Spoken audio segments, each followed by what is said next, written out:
네, 청와대 국가안전보장회의가 어제 북한이 쏜 미사일을 새로운 종류의 단거리 탄도미사일이라고 신속하게 결론 내렸습니다. 지난해 한반도 평화 프로세스가 본격화한 뒤 청와대가 북한의 발사체를 탄도미사일이라고 규정한 것은 이번이 처음입니다. 북한은 이번 위력 시위 사격을 김정은 위원장이 직접 지도했다고 밝혔습니다. 네, 한편 러시아 군용기의 독도 영공 침범 사건과 관련해서 국방부가 주한 러시아 대사관 관계자와 실무 협의를 가졌습니다. 이 자리에서 우리 정부는 러시아가 독도 영공을 침범한 사실을 입증할 수 있는 자료를 제시했습니다. 관련 내용들 조성열 국가안보전략연구원 자문연구위원, 신범철 아산정책연구원 안보통일센터장과 함께 짚어보겠습니다. 예, 어서 오세요. 안녕하십니까? 네, 안녕하세요. 어서 오십시오. 예.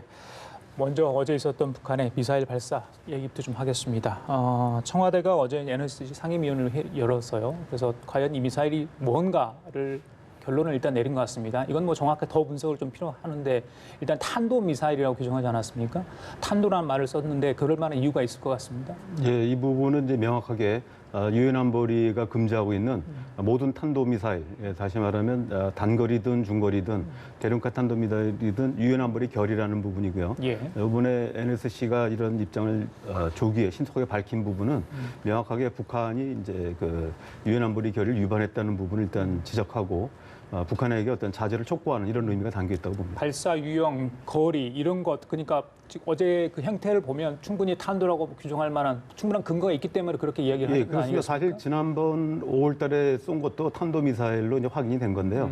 다만 이제 그 당시에는 이 비핵화 협상이 이제 재개되지 않는 그러니까 이런 상황에서 가급적이면 상황을 이제 좀 안정적으로 관리하기 위해서 표현을 조심했던 것 같습니다. 그러나 지금은 이제 6월 30일 판문점 회동이 있고 나서 동력이 붙었기 때문에 공식적인 입장을 밝힌 것 같습니다. 예. 좀 잠깐 언급을 해주셨습니다만 지난 5월 발사 때는 사실 이런 뭐 불상의 단거리 발사체 그리고 신형 전술 유도무기 이런 식의 좀 다른 표현을 계속 썼고 탄도미사일이라는 공식적인 용어를 사용하지는 않았었거든요. 근데 이번에 이렇게 공식적으로 사용한 것 그동안의 정부의 입장과는 굉장히 좀 많이 바뀐 거라고 해석을 할 수 있는데 이렇게 바뀐 배경은 좀 어디에 있다고 보십니까? 기본적으로 여론이 안 좋아졌잖아요. 사실 전문가들은 탄도미사일이란 걸 다 알고 그렇게 이야기를 했는데 정부는 앞서 조 박사님께서 말씀하신 것처럼 남북 관계를 고려한 측면에서 그 말을 참아왔던 거죠. 그런데 이제 그것과 관련해서 북한의 추가적인 도발이 이어졌다고 보니까 이번까지 참았다가는 결국 국내 여론에서 정부의 대북 정책을 뒷받침해주는 동력이 떨어질 수 있다는 그런 판단을 한 것 같습니다. 그래서 탄도미사일이라고 밝혔다고 이렇게 보는데 저는 잘했다고 생각합니다. 그때 사실 밝혔어도 남북 관계에 커다란 변화가 없을 텐데 저희가 사실관계 자체를 밝히지 않고 정책을 진행하다 보면은 그 정책에 대한 국민적 지지가 신뢰를 상실할 수가 있다. 따라서 탄도미사일은 탄도미사일로 밝히고 단거리 미사일은 앞서 뭐 유엔 제재 말씀하셨는데 유엔에 가서 논의된 적이 없어요. 과거에도 보수 정부에도 그렇기 때문에 탄도미사일이라도 단거리 미사일이면 그렇습니다. 그렇기 때문에 그런 사실도 국민께 알리고 이러한 문제, 이 위험 문제에 있어서는 우리가 대응해 나가지만 대화 문제는 미국과 협력해서 지금 실무대 회담이 재개되지 않고 있으니까 그걸 재개할 수 있도록 노력하겠다. 이런 식으로 발표하는 것이 훨씬 더 국민적 신뢰가 높아진다고 보고 그런 측면에서 탄도미사일을 탄도미사일로 부른 건 잘했다고 생각합니다. 예, 선생님 어제 그 두 발을 쏘았잖아요. 그 중에 한 발이 680여 킬로미터, 뭐 거의 690킬로 가까이 이렇게 갔다고 하죠. 거리도 예전에 비해서 굉장히 많이 늘었지 않았습니까? 그렇다면 뭐 두 달 사이에 지난번 5월달에 쏘았으니까요. 뭐 거리도 늘어났고 그렇다면 고체 연료를 이용한 또 미사일 그게 뭐 굉장히 성능 개선을 많이 했다.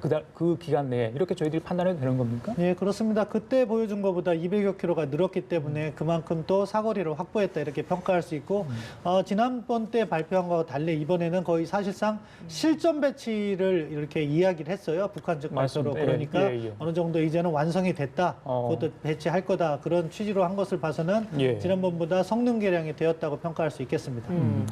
우리 정부가 이렇게 탄도미사일이라고 공식적으로 언급도 했고 그리고 또 군사적 긴장 완화에는 도움이 되지 않는 행위다라고 또 강력하게 또 언급을 했습니다. 국방부 대변인도 어제 브리핑에서 표현한 그 용어를 보면 군사적 긴장 완화에 전혀 도움이 되지 않는 행위다라는 표현을 했는데 이 표현의 수위를 두고 좀 더 강력한 표현을 뭐 이런 비판을 해야 되지 않았냐라는 해석도 있는데 여기에 대해서는 좀 어떤 입장이십니까? 예, 그러니까 지난번 5월 달에 있었고 이번에 78일 만에 또 쐈기 때문에 아마 북한에 대한 경고 필요성이 있었다고 보고요. 예. 다만 이제 경고를 한꺼번에 여러 단계를 높일 것인가 아니면은 단계적으로 할 것인가 하는 부분인데 지난번 5월 달보다는 이제 우리 국방부 입장이 좀 더 강경한 건 사실입니다.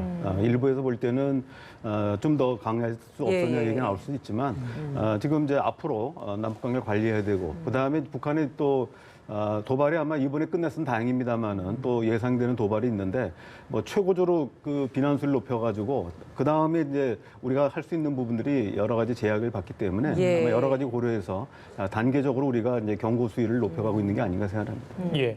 자, 오늘 아침에 북한 조선중앙통신이 어제 그 시위, 무력 시위라고 해야 되겠죠. 그걸 김정은 국무위원장이 직접 시찰했다 이렇게 공개하지 않았습니까? 그러면서 김정은 위원장이 한 말까지도 여러 개 이야기를 공개를 했는데 최근에 23일인가요? 그 SLBM 장착 가능한 잠수함 그 시찰했던 장면 저희들 볼 수 있었습니까? 계속해서 어떤 군사적 행보를 지금 하고 있는 건데 그런 제스처는 어떻게 좀 봐야 되는 거예요? 한 세 가지 목적이 있는 것 같아요. 자, 첫 번째, 오늘 그 공개한 내용을 보면은 한국 정부에 대한 비난 수위가 상당히 높았습니다. 그렇죠. 우리의 전력 증강이라든가 연합군사 훈련에 대해서 직접적인 비난을 한 거죠. 그렇지만 또 그 타겟은 한미 연합군사 훈련 8월 달에 있는 것과 관련해서 계속적으로 불만을 표해왔고 잠수함 이렇게 공개한 것, 이번에 미사일 실험, 또 그 밖에는 ARF에 이용호 외무상이 참여하지 않는 부분, 또 쌀 지원 거부한 부분, 이런 것이 일련의 조치들이 결국 한미연합군사 훈련을 에 대한 불만을 표시하는 건데 보다 장기적으로는 지금 비핵화 협상에 있어서 북한이 만족할 만한 수준의 카드를 미국이 제시하지 않고 있다. 따라서 예. 그것은 4월 12일 김정은 위원장이 최고인민회의 시정연설에서 이야기한 연말까지 기다려 보겠다는 것과 일맥상통한다고 생각합니다.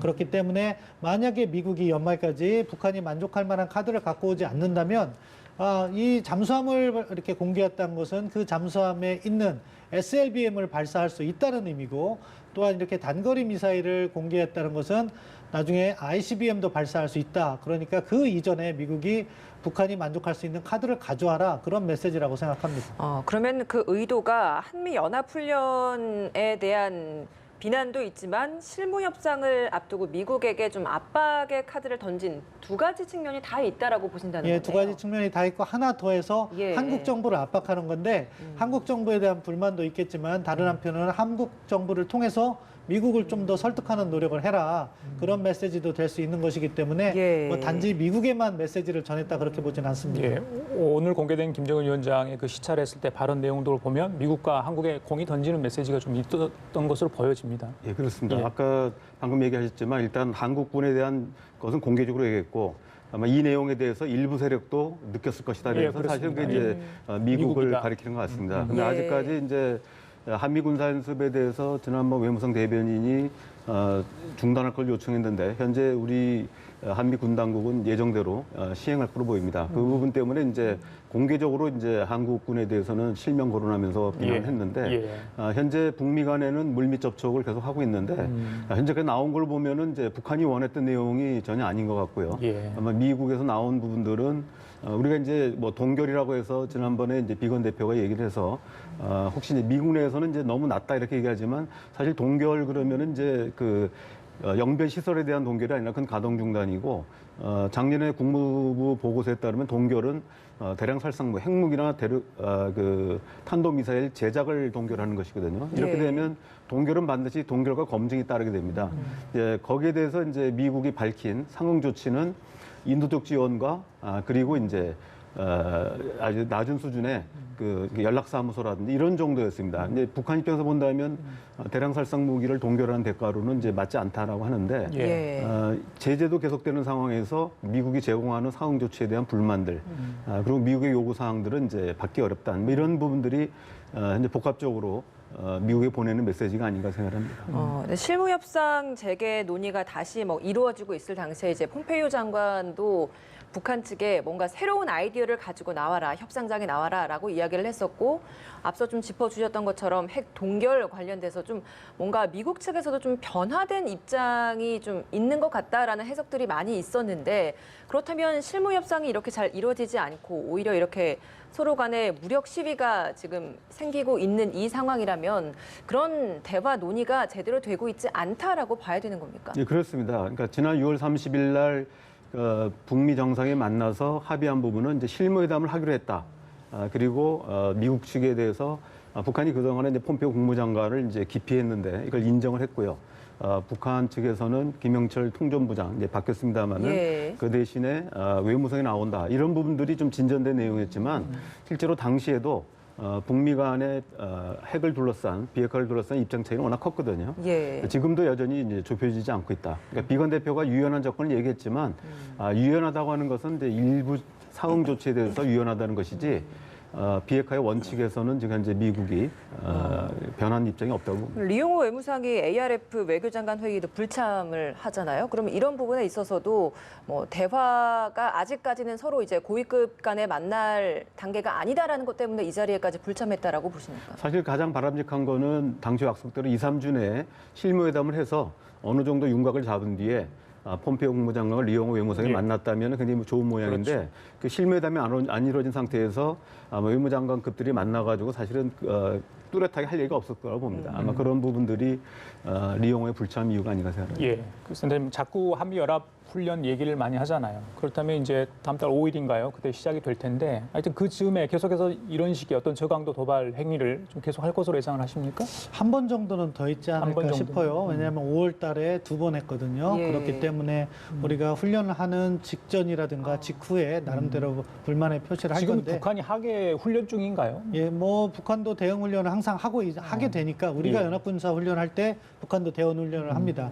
그러니까 북한도 훈련이 있을 거고요. 근데 전반적인 기동보다는 예. 자신들의 불만을 표출하는 방식이 될 텐데 이번과 같이 이제 단거리 특히 이스칸데르형 신형 뭐 KN-23이라고도 하는데 그것을 다시 한번 할지 아니면은 약간 강도를 높인다면 조금 더 비행거리가 있는 스커드 계열을 할지 그거는 모르겠습니다. 그렇지만 북한도 나름대로의 불만 표시를 하고 예. 결국 실무 협상이 재개되는 시점은 9월 정도에 가야 되지 않을까 그런 것을 고려할 땐 그 그렇게 선생님 생각합니다.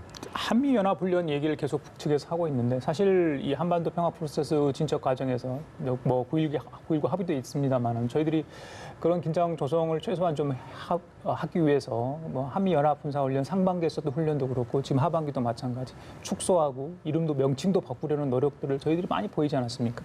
그럼 이런 노력들을 한국에서 해왔는데 우리 측이 그럼 북한도 거기에 대해서는 어떤 정도 좀 인정해줄 부분이 있었는데 자꾸 저런 이야기를 계속하니까 좀 답답해 보이거든요. 사실은 말은 한미연합훈련에 대해서 하지만 예. 저는 그게 목적은 아니라고 생각합니다. 핑계를 대는 거죠. 예. 작년과 같은 경우에는 올해보다 훨씬 크게 UFG 훈련이라고 해서 했지만 9월 달에 평양 정상회담 하는 데까지 북한이 커다란 도발을 하지 않았어요. 그런데 올해는 우리가 그 규모도 줄이고 성격도 더 이렇게 바꾸고 했는데 예. 그럼에도 불구하고 이렇게 문제 제기를 하는 것은 사실은 핑계거리로 한미연합군사훈련을 갖다가 되는 것이고 예. 근본적으로는 앞서 말씀드린 것처럼 비핵화 협상에서 보다 유리한 고지를 점하고자 하는 것이 아닐까 그렇게 예상합니다. 미국의 반응도 좀 궁금합니다. 일단 미국 언론에서는 트럼프 외교 실패다 혹은 트럼프의 인내심을 시험하고 있는 것이다. 뭐 이런 다양한 해석이 나오고 있던데 미국 언론의 좀 이런 반응들은 좀 어떻습니까? 사실 반반 정도 되는 것 같아요. 어떻게 보면 대화의 모멘텀을 이어가야 된다는 그런 분들도 많고 예. 또 뭐 반대쪽에 있는 사람은 트럼프 행정부에 대한 공격 차원에서 트럼프 대통령이 조금 더 신중하게 접근했어야 되는데 그러지 못한 점을 이렇게 비판하는 거죠. 뭐 이게 이제 미국과 북한의 근본적인 차이인데요. 미국이 항상 대북 정책을 전개할 때 보면 어디서부터 도전을 받냐? 국내 여론의 도전을 받아요. 그 민주주의 국가가 가진 취약점이라고 볼 수 있는데 북한은 그 점이 없기 때문에 자율적으로 도발을 하면서 능동적으로 도발을 하면서 미국 내 여론을 악화시키고 예. 그것에 이제 행정부에 부담을 주는 거죠.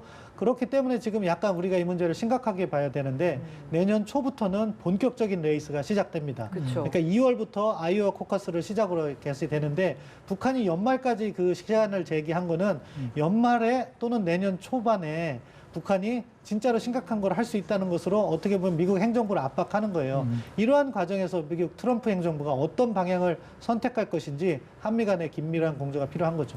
트럼프 인내심 얘기 나왔으니까 언제까지 저렇게 좀 견딜 수 있을지 지난 5월 달에 발사했을 때 뭐 작은 것인데 별로 대수롭지 않다는 듯한 이야기를 하지 않았습니까? 어떻게 보십니까? 물론 선거 얘기도 해주셨는데 그러니까 이제 유엔 안보리 결의는 이제 모든 탄도 미사일 그래서 단거리, 중거리, 뭐 중장거리 그다음에 이제 ICBM까지 다 들어가지만 실제로 이제 일반적으로 얘기하는 부분, 그러니까 아까 우리 신버스도 얘기하셨지만 단거리나 중거리 가지고는 뭐 유엔 안보리가 예. 제재한 경우는 없습니다. 그래서 특히 이제 작년에 4월 20일 북한이 당 중앙위원회 전원회의에서 핵실험을 하지 않고 그다음에 중장거리 미사일과 대륙간 탄도 미사일 시험 발사 안 한다고 했거든요. 그거는 이제 우리가 약 3,000km 정도 되는 화성 12형 이상입니다. 근데 지금 그런 면에서 본다면은 이번에 이제 트럼프 대통령이 단거리에 대해서 문제 안 삼는다고 했고 단거리 부분은 이제 우리가 이제 우려하는 부분은 이제 요번에 680km 날아가게 되면 이제 한반도 전역, 제주도까지 다 포함이 됩니다.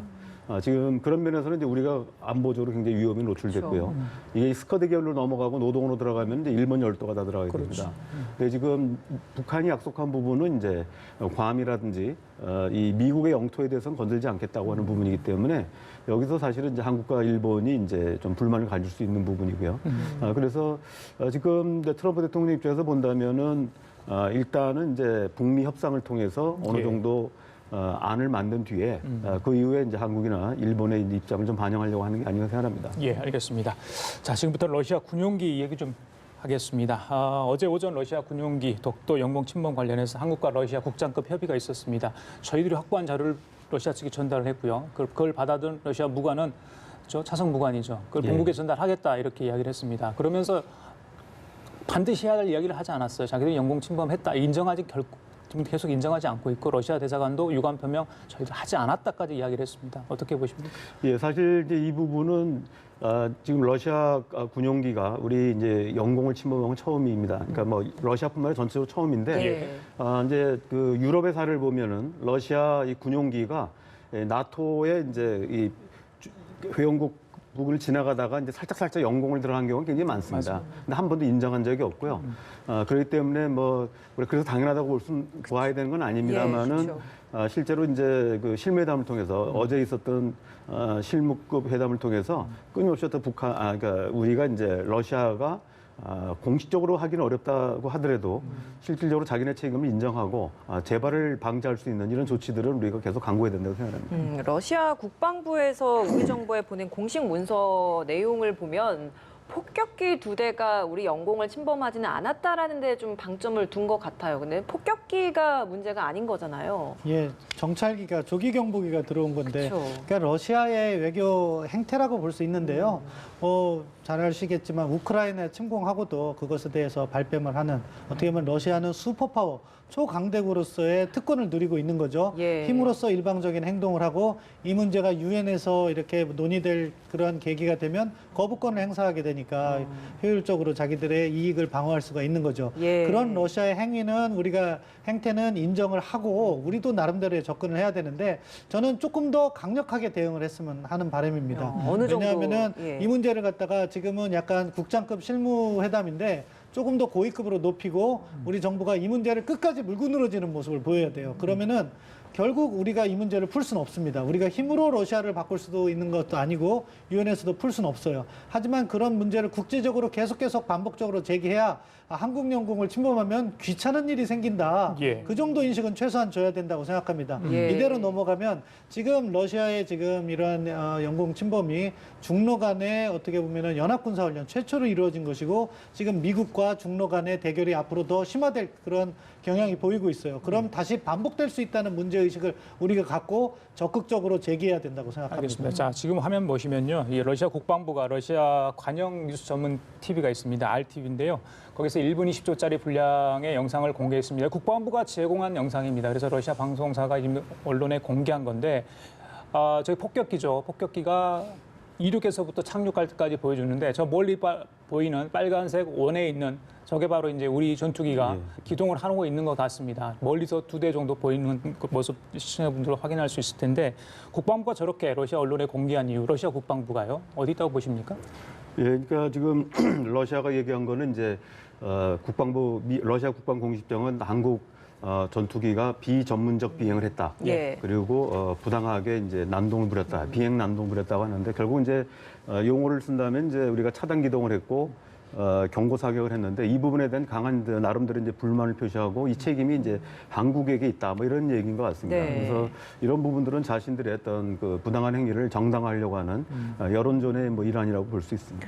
우리 정부가 어제 이제 그 차석 무관을 불러서 우리 정부가 가지고 있는 자료들을 다 제공을 했잖아요. 그러면 거기에서 이제 사전 이런 뭐 신호를 다 보냈고 그 후에 이런 공격을 뭐 사격을 경고 사격을 했다라는 것들 다 증명이 될 텐데 그걸 보고도 그럼 계속해서 부인을 할 거라고. 예, 아마 제가 볼 때는 부인할 거라고 보는데요.